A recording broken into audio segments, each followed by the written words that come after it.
Սուրբ Սարգսի տոնին նախորդող գիշերը երիտասարդներն աղի բլիթ են ուտում, որի հետ կապում են իրենց հարսնացուի կամ փեսացուի երազահայտնությունը։ Աղի բլիթներ պատրաստելը հատուկ կարողակարգ չի պահանջում։ Միակ նախապայմանը սերն է, պետք է սիրով պատրաստել, համոզված է տիկին Սոնյան։ Ջուր, այլուր, շատ աղ ու շատ սեր։ Աղաբլիթի բաղադրատոմսն այսպիսին է։ Յուրաքանչյուր քթալի 1 քթալ ալյուրի վրա լցնում ենք 1 քթալ աղ, որից հետո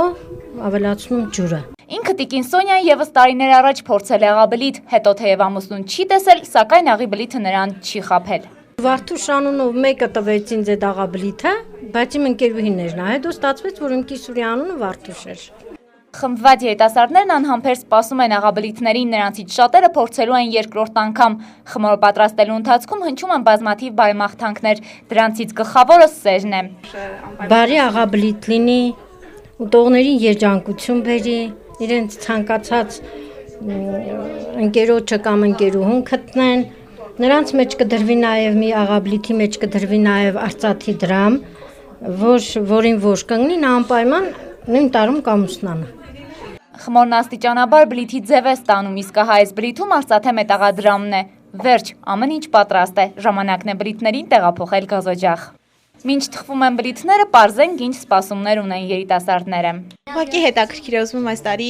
տեսնել ինչ կստացվի։ Ուղղակի հետաքրքրության համար։ Լիլիթն աղաբլիթ այսօր չի ուտելու, բայց ժամանակին կերել է եւ երազում տեսել իր ամուսնուն։ Դեմքը չէր երևում, բայց երևում էին, որ մազերը սև է, բարձրահասակ է, թիկնեղ է, ու այն հագուստը, որ առաջի անգամ ես իրեն տեսա, ես տեսել եմ։ Աղաբլիթները պատրաստ են։